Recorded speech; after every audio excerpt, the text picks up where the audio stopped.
자, 13차시 우리 교과서 66에서 67쪽에 해당하는 내용 살펴보겠습니다. 화학결합이 형성되는 과닭과 화학 이온결합, 공유결합에 대해서 간단히 살펴보겠습니다. 또 이온결합, 공유결합은 또 15차시에 가서 좀 더 상세하게 다룰 건데요. 이번 시간에도 좀 간단하게 한번 다뤄보도록 하겠습니다. 18쪽 원소의 전자 배치를 한번 보면요. 18쪽에 해당하는 대표적인 원소로 저는 이제 헬레아 이렇게 외웠던 기억이 나는데요. 헬륨, 네온, 아르곤 이런 게 있습니다. 이 녀석들의 특징은 가장 바깥 껍질에 있는 전자가 모두 채워져 있습니다. 그 헬륨 같은 경우에는 첫 번째 껍질에 2개가 채워져 있고요. 네온은 첫 번째 2개, 두 번째 8개 해서 두 번째 껍질까지가 꽉 채워져 있고요.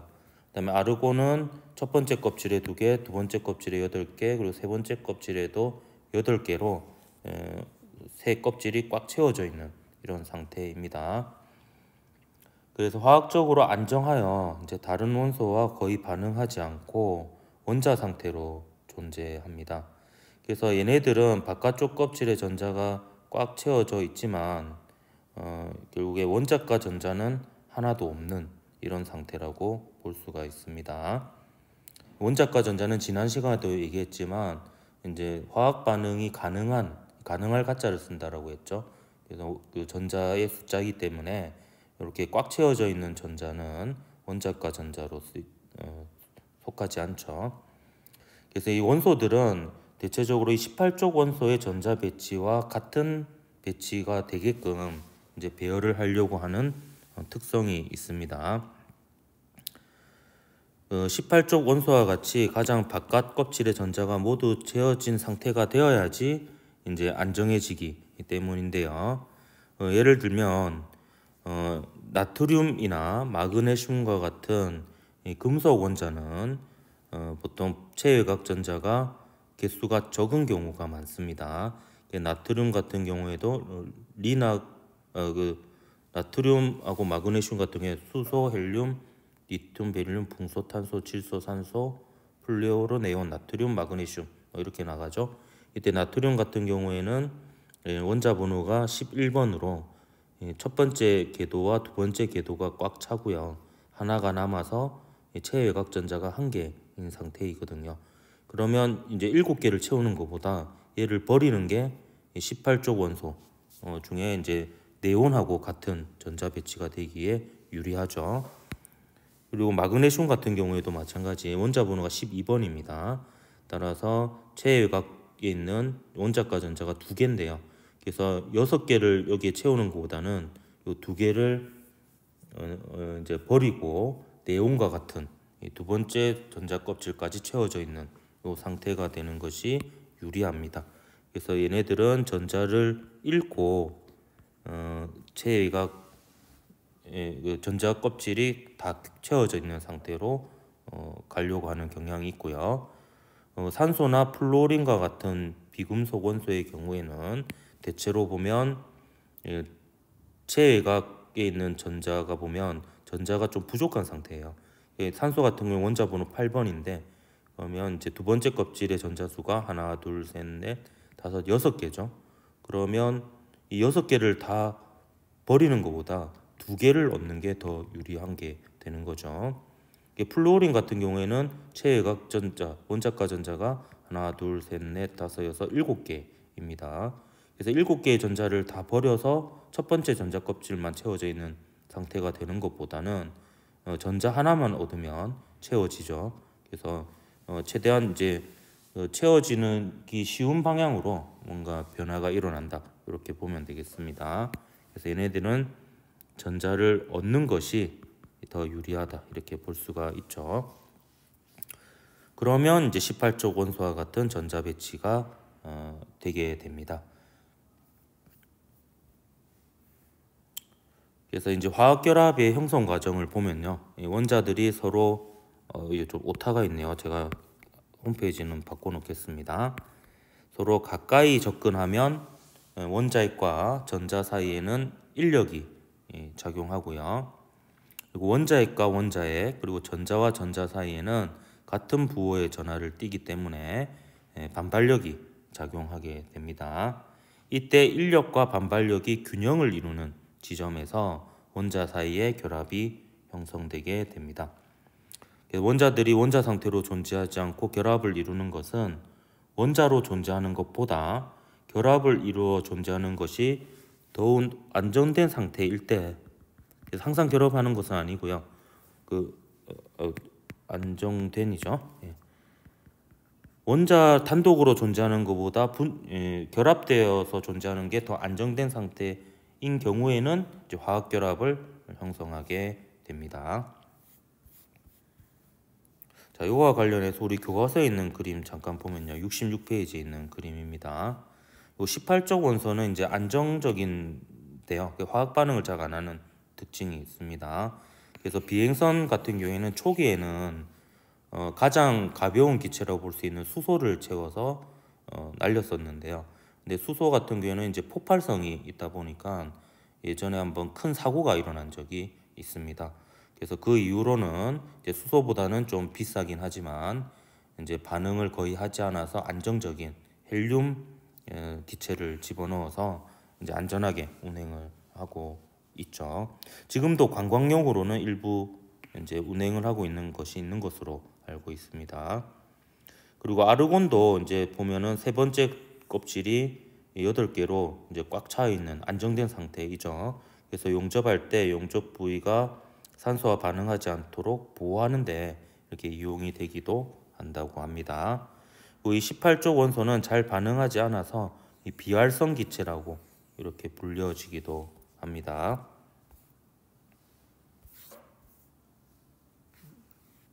여기다가 하나 적어 놓을까요? 18쪽 원소를 다른 말로 비활성 기체라고 이렇게 이야기도 합니다. 그래서 여기 헬륨, 네온, 아르곤 정도는 여러분 좀 기억을 하고요.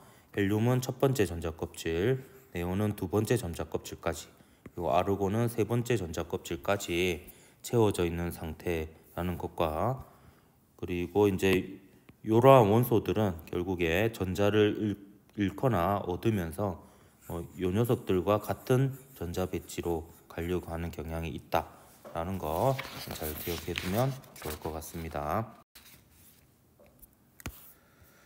자, 그다음 이제 이온 결합과 공유 결합에 대해서 좀 살펴볼 텐데요. 자, 이온 결합은 전자를 잃어서 양이온이 되기 쉬운 금속 원자하고요. 그다음에 전자를 얻어서 음이온이 되기 쉬운 비금속 원자 사이에 정전기적 인력으로 형성되는 화학결합이라고 볼 수가 있습니다. 그래서 원자과 전자를 잃으면 양전하를 띠는 양이온이 되죠. 왜냐하면 원래는 양성자 수와 전자의 수가 균형을 이루고 있었는데 전자를 잃게 되면 상대적으로 양성자의 수에 비해서 전자의 수가 부족해지게 됩니다. 그러면 이제 더 이상 중성이 아닌 양전하를 띠는 입자가 되고 그것을 양이온이라고 합니다. 그 전자를 얻게 되면 주로 비금속 원자들이죠. 전자를 얻으면 양성자 수하고 전자 수가 균형을 이루고 있는 상태에서 전자의 수가 더 많아지니까 전체적으로 음전하를 띤 입자가 되고 그것을 음이온이라고 합니다. 이러한 각 이온은 결국에 18쪽 원소인 헬륨, 네온, 아르곤과 같은 전자 배치를 이루게 되고요. 따라서 양이온이 되기 쉬운 원소는 이제 원자과 전자가 1개인 1쪽, 2개인 2쪽, 그리고 3개인 13족은 전자를 7개, 6개, 아니죠. 7개, 6개, 맞죠? 6개, 5개를 가져오는 것보다 1개, 2개, 3개를 버리는 게 더 유리하기 때문에 전자를 놓아서 18쪽 원소와 같은 전자 배치를 이루고요. 음이온이 되기 쉬운 원소로는 16족, 17족 등의 비금속 원소가 있습니다. 그럼 얘네들은 이제 원자과 전자가 6개, 7개인데요. 그래서 6개를 다 버리고 7개를 다 버리는 것보다 2개를 얻고 1개를 얻으면 8개를 채울 수가 있죠. 그래서 얘네들은 전자를 얻어 18쪽 원소와 같은 전자 배치를 이루게 됩니다. 그러면 금속 원소는 양이온, 비금속 원소는 음이온이 되기 때문에 이 사이에 정전기적 인력이 작용하여 결합을 하게 되는 거죠. 예를 들어 염화나트륨 같은 경우에는 나트륨 이온과 염소 이온이 결합한 상태라고 볼 수 있는데요. 얘네들이 서로 가까워지면 이제 나트륨 원자에 있는 전자가 여기 보면 원자가 전자가 1개죠. 그리고 얘는 염소 원자는 원자가 전자가 7개입니다. 그러면 나트륨 원자에 있는 전자가 염소 원자 쪽으로 이동하게 되면 서로 이제 해피한 상태가 되는 거죠. 그러면 이제 나트륨 원자는 네온과 같이 이제 원자가 전자가 8개가 채워진 이런 상태가 되겠고요. 그다음에 염소 원자 같은 경우에는 이제 아르곤과 같이 세 번째 껍질에 전자가 다 채워지는 이런 상태가 됩니다. 근데 얘는 이제 전자의 수가 1개 부족하니까 양이온이 되고요. 얘는 전자의 수가 하나 과잉이 되니까 음이온이 됩니다. 그래서 얘네들 사이에 정전기적 인력에 의해서 붙어 있는 염화나트륨 상태가 되는 거죠. 반면에 공유결합의 경우에는 이제 비금속 원자끼리 공유결합을 합니다. 그래서 서로 전자가 부족한 상태인데요. 근데 서로 전자를 내어놔서 쌍을 만들어서 이 전자쌍을 공유하는 형태로 체외각 전자를 채우는 이런 결합을 하게 됩니다. 예를 들면 이제 물 분자가 대표적으로 공유결합을 하는 녀석이라고 볼 수 있는데요. 저 산소 원자, 이것도 비금속 원자죠. 원자 번호가 8번입니다. 그래서 첫 번째 껍질에 전자가 2개, 두 번째 껍질에 6개여서 전자가 2개 부족한 상태죠.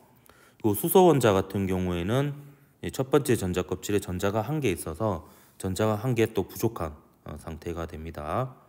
그러면 2개의 수소 원자가 산소 원자와 각각 전자 1개씩을 공유하게 되면 수소 원자 입장에서는 첫 번째 전자 껍질을 전자 2개로 다 채우게 되죠. 그리고 산소의 입장에서는 하나, 둘, 셋, 넷, 다섯, 여섯, 일곱, 여덟 역시 두 번째 껍질을 8개의 전자로 다 채워서 안정적인 상태가 됩니다.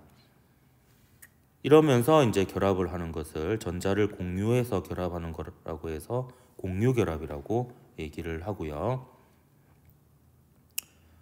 이 중에서 이제 전자를 1개 공유해서 결합을 하는 게 이제 수소랑 물 이런 것들이 있겠습니다. 여기 보면 이제 결합하는 부분이 1개의 전자쌍, 그러니까 쌍이니까 2개죠. 하나씩 서로 공유해서 결합을 하는 거라고 해서 이거를 단일 결합이라고 합니다. 수소 같은 경우에는 이렇게 그릴 수가 있겠죠. 수소는 이렇게 해서 전자를 하나씩 이렇게 공유하면 이제 각각 첫 번째 전자 껍질을 전자 2개씩 채우는 이런 형태가 되는 겁니다. 그 이중결합 같은 경우에는 두 원자 사이에 2개의 전자쌍, 그러니까 총 4개의 전자를 공유한 상태가 되는 거죠. 그래서 산소 같은 경우는 원자 번호가 8번이죠. 그래서 보면 요 왼쪽에 속해 있는 전자를 제가 초록색으로 표시해 볼게요. 그러면 하나, 둘, 셋, 넷, 다섯, 여섯, 그다음에 일곱, 여덟 이렇게 되겠죠. 그러면 얘는 지금 얘만 보면은 체외각 전자, 원자가 전자가 하나, 둘, 셋, 넷, 다섯, 6개로 2개가 부족한 상태가 됩니다. 반면에 이제 오른쪽에 속해 있는 전자를 제가 노란색으로 칠해 보면 하나, 둘, 셋, 넷, 다섯, 여섯, 일곱, 8개죠. 이 중에서 원자가 전자만 놓고 보면 하나, 둘, 셋, 넷, 다섯, 6개로 역시 2개가 부족한 상태입니다. 근데 이렇게 두 쌍의 전자를 공유하게 되면 얘도 하나, 둘, 셋, 넷, 다섯, 여섯, 일곱, 8개의 전자를 꽉 채우게 되고요. 오른쪽에 있는 산소도 하나, 둘, 셋, 넷, 다섯, 여섯, 일곱, 여덟 8개의 전자를 꽉 채워서 이제 안정적인 상태가 되는 거죠. 그 삼중결합은 두 원자 사이에 3개의 전자쌍을 공유한 결합으로 대표적으로 질소가 있습니다. 질소는 원자 번호가 7번이죠. 그래서 왼쪽 질소 원자에 속한 전자는 하나, 둘, 셋, 넷, 다섯, 여섯, 일곱이 되어서 최외곽 전자, 그러니까 원자가 전자가 하나, 둘, 셋, 넷, 다섯 개로 세 개가 부족한 상태가 됩니다. 오른쪽 질소도 마찬가지겠죠. 하나, 둘, 셋, 넷, 다섯, 여섯, 일곱 개의 전자가 있고요. 이 중에서 원자가 전자는 하나, 둘, 셋, 넷, 다섯 개로 역시 세 개가 부족한 상태입니다. 그러면 이제 부족한 수만큼 서로 내놓아서 그만큼을 서로 공유하게 되면 이제 그 부족한 숫자가 채워지게 되겠죠. 상대방의 전자로. 그래서 요 왼쪽 질소도 보면 하나, 둘, 셋, 넷, 다섯, 여섯, 일곱, 여덟 개 전자가 채워져 있고, 오른쪽 질소도 이제 두 번째 전자 껍질에 하나, 둘, 셋, 넷, 다섯, 그리고 상대방의 전자 여섯, 일곱, 여덟 해서 여덟 개의 전자가 채워져서 안전된 상태로 존재하기 때문에 혼자 존재하는 것보다 두 개가 결합해서 존재하는 것이 원자적으로 봤을 때 또 안정된 상태이기 때문에 이렇게 결합 상태로 존재한다, 이렇게 볼 수가 있겠습니다. 그래서 양이온이 되기 쉬운 금속 이온과 음이온이 되기 쉬운 이제 비금속 원자는 이제 각각 이온이 되면서 정전기적 인력으로 이온 결합을 하게 되고요. 반면에 비금속 원자들끼리는 이제 부족한 전자 수만큼 공유를 해서 공유 결합을 하는 그런 경향이 있다라는 거 일단 알아두면 좋을 것 같습니다. 자, 이번 시간은 여기까지 하도록 하겠습니다.